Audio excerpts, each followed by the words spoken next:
What if Hollywood's most iconic rebel was hiding a secret no one dared to tell? James Dean, forever the tormented seductress, was more than just a symbol of rebellion. Behind that look was a life entangled in desire, despair, and silence. Was he really Hollywood's most famous kept boy? Tonight, we lift the veil. Don't forget to like, subscribe to LGBTQ+ Vibes, and let us know what you believe.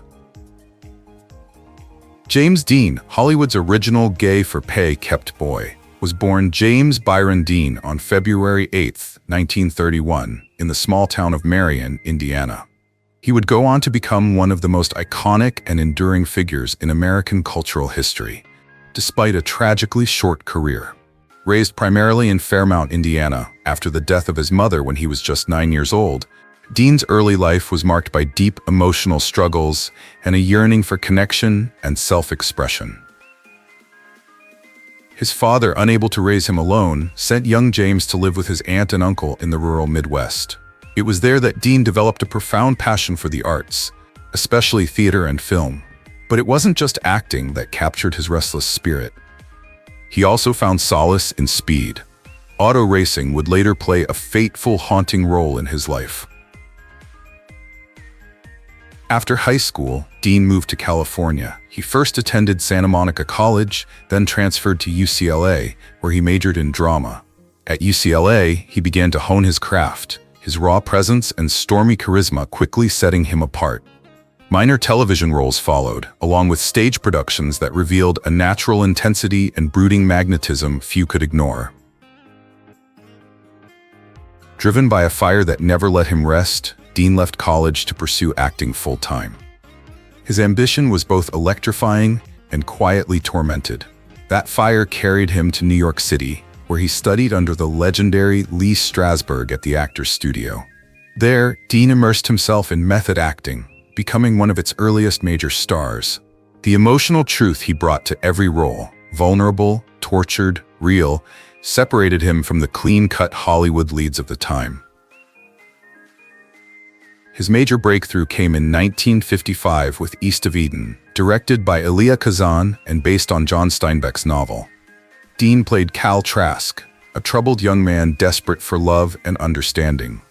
His portrayal earned him immediate critical acclaim and his first Academy Award nomination for Best Actor, making him the first actor in history to receive a posthumous Oscar nomination. The film captured the raw angst and alienation of post-war youth, and Dean's performance was nothing short of seismic. His slouched posture, piercing gaze, and emotionally jagged delivery created a new kind of American icon, the sensitive rebel. A new generation had found its voice. That same year, Dean starred in Rebel Without a Cause, playing Jim Stark, a teenager adrift in a world of peer pressure, broken families, and silent pain. The film, directed by Nicholas Ray, became a cultural touchstone.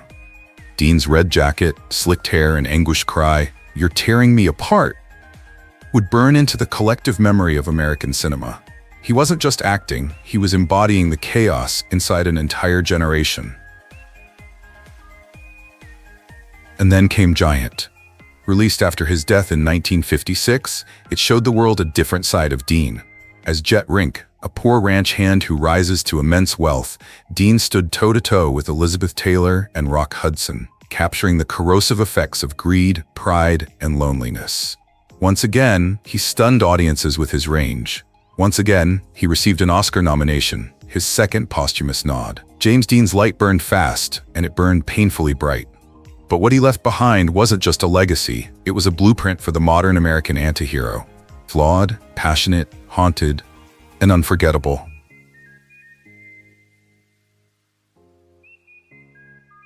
James Dean's sexuality has long been a topic of discussion, debate, and fascination. Within the film world and beyond, it continues to provoke curiosity. Though he rose to prominence in the conservative era of the 1950s, when societal norms imposed rigid standards on gender roles and sexual identity, Dean's personal life and on-screen persona seemed to defy easy categorization. His intense, brooding charisma and emotionally raw performances made him a symbol of youthful rebellion, but they also prompted deeper questions about his private self. Hollywood insiders and biographers have often speculated about his sexual orientation, noting that he moved fluidly between relationships with women and emotionally intimate, and in some cases, romantic connections with men. This complexity has fueled decades of intrigue, adding to the enduring mystique surrounding his brief but iconic career. One of the most revealing accounts came from William Bast, James Dean's closest friend and former UCLA roommate. Bast, a writer and producer who remained fiercely loyal to Dean even after his untimely death, revealed years later that the two shared more than just friendship.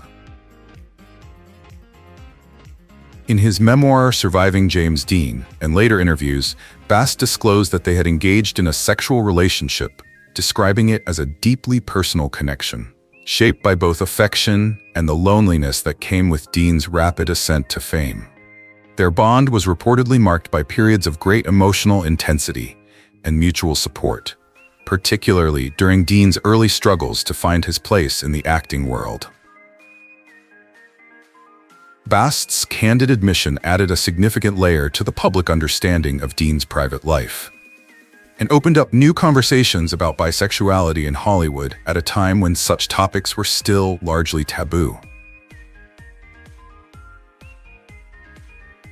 Despite his complex relationships with men, Dean was also romantically involved with a number of women, suggesting a bisexual orientation, or at the very least, a non-conforming attitude toward conventional labels.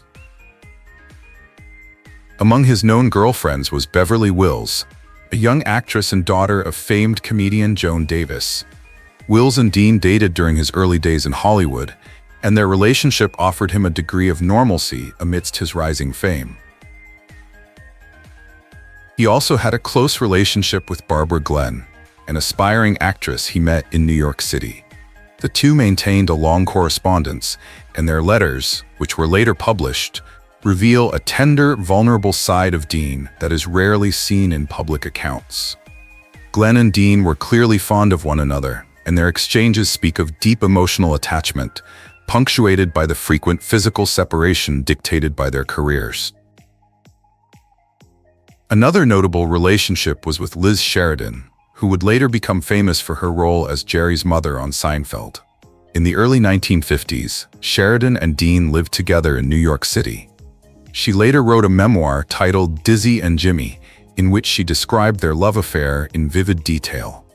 According to Sheridan, theirs was a passionate and romantic bond forged during Dean's formative years, when he was still relatively unknown. She recalled him as being intense, shy, playful, and unpredictable, a young man trying to navigate the world with a depth of feeling that few could match. Their time together may have been brief, but Sheridan insisted it was genuine and transformative for both of them. Perhaps the most well-known of Dean's relationships, however, was his romance with Pier Angeli, a stunning and talented Italian actress who had just begun to establish herself in Hollywood. Their affair attracted significant media attention, partly because it seemed to embody the kind of classic Hollywood love story that fans adored. Dean and Angeli were often photographed together, and their chemistry was undeniable. However, their relationship was ultimately doomed by external pressures, most notably from Angeli's mother, who disapproved of Dean's rebellious image and lack of Catholic faith. Angeli would go on to marry singer Vic Damone, reportedly breaking Dean's heart in the process. He was said to have watched the wedding from across the street on his motorcycle, devastated and disillusioned. Angeli, for her part, never stopped speaking fondly of Dean in interviews, and many believe he was the great love of her life. Their story became the stuff of Hollywood legend, symbolizing both the intensity and the tragedy that seemed to follow Dean throughout his short life.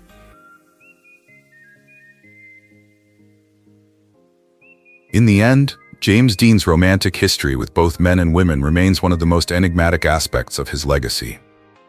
Whether he consciously sought to defy labels or simply followed his heart without concern for social expectations, Dean embodied a kind of emotional and sexual fluidity that was far ahead of his time. his life, cut tragically short at the age of 24, left behind not only 3 landmark films, but also a legacy of mystery, allure, and a restless spirit that refused to be pinned down. James Dean, Hollywood's gay-for-pay kept boy? Fact, fiction, or a complicated reality? James Dean remains one of the most enigmatic and iconic figures in Hollywood history, known for his brooding good looks, raw talent, and tragic death. At just 24, Dean has fascinated generations of fans and scholars alike. But beyond his legendary performances in Rebel Without a Cause, East of Eden, and Giant, there is another side to the James Dean mythos, one steeped in rumors, speculation, and whispered truths about his personal life. Chief among these is the controversial suggestion that Dean was a gay-for-pay figure in early Hollywood, possibly serving as a kept boy for powerful men in the industry.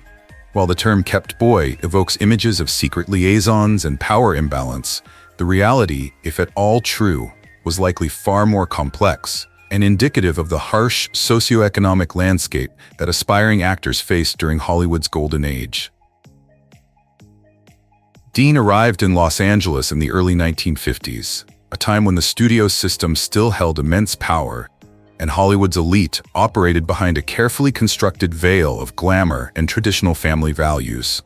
For young, struggling actors, the road to stardom was littered with pitfalls and opportunities that came at a price.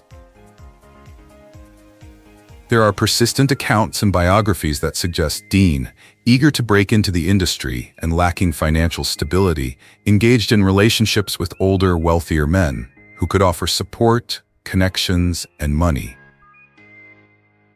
Some authors, like Darwin Porter and Ronald Davis, have gone so far as to claim that Dean was kept by influential figures in Hollywood, essentially entering into transactional or dependent relationships to sustain his career momentum and financial survival.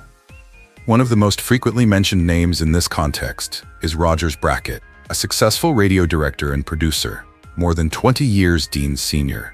Brackett provided Dean with a place to live, financial support, and critical early introductions in the entertainment industry.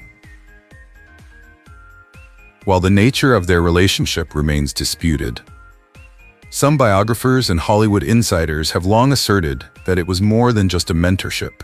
To critics and historians, this relationship represents a classic example of how power, sex, and ambition intersected in the Hollywood of that era, particularly for young men without family wealth or a social safety net. The term gay for pay is often used to describe men who engage in same-sex relationships or acts in exchange for material benefits, without necessarily identifying as gay. In Dean's case, the idea that he may have fallen into this category complicates the romanticized image of the straight, rebellious youth he portrayed on screen. Dean himself was notoriously elusive about his sexuality. In one often quoted statement, he told a reporter, "No, I am not a homosexual, but I'm also not going to go through life with one hand tied behind my back." This cryptic comment has been interpreted as a tacit acknowledgement of sexual fluidity, or at the very least an openness to non-traditional experiences that might have included intimacy with men. Dean's rumored bisexuality, or opportunistic same-sex relationships, have been explored not only in biographies but also in films, documentaries, and critical essays. His identity, whether bisexual, gay for pay, or simply experimental, speaks to the pressures young actors faced in an industry where image was tightly controlled, and personal freedom was often sacrificed for fame. In a pre-Stonewall era where homosexuality was both illegal and socially taboo, many in Hollywood lived double lives, projecting one identity for the public and living another in private. To paint Dean simply as a kept boy is to risk reducing a deeply layered human being to a stereotype. It's far more likely that Dean, like many artists before and after him, navigated the murky waters of identity, sexuality, and ambition in a culture that allowed little room for deviation from the norm. His relationships, whatever their nature, were likely driven by a mix of emotional need, survival instinct, and perhaps even strategic calculation. He was not alone in this. Countless actors, male and female, have faced similar moral and personal compromises in pursuit of a dream. Ultimately, whether or not James Dean was a gay-for-pay kept boy is less important than what the question itself reveals about the world he lived in. A world of hidden truths, dangerous compromises, and the painful cost of fame. His legacy, too often sanitized by nostalgia, becomes even more poignant when viewed through this lens, not as a scandalous footnote, but as a reflection of the silent struggles faced by so many, whose stories were never allowed to be told. James Dean developed a deep passion for car racing at a young age, a love that would follow him throughout his short but intensely lived life. As a child growing up in Indiana, Dean was fascinated by speed and mechanics, often tinkering with bikes and go-karts. His interest in automobiles blossomed into a serious hobby as he got older, and once he gained fame in Hollywood, he had the financial means to indulge in this thrilling pursuit. Racing provided Dean with an adrenaline rush and a sense of freedom that paralleled the rebellious spirit he portrayed on screen. He wasn't just a casual enthusiast. He studied racing techniques, purchased high-performance vehicles, and even entered official competitions, earning respect in the racing community for his commitment and skill behind the wheel. Tragically, it was this very passion that led to his untimely death. On September 30th, 1955, Dean was on his way to participate in a weekend sports car race at Salinas, California.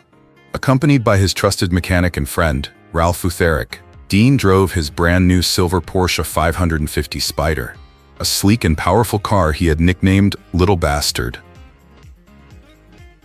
Earlier that day, Dean had been ticketed for speeding near Bakersfield, but he continued his journey, hoping to arrive in time for some practice laps before the race.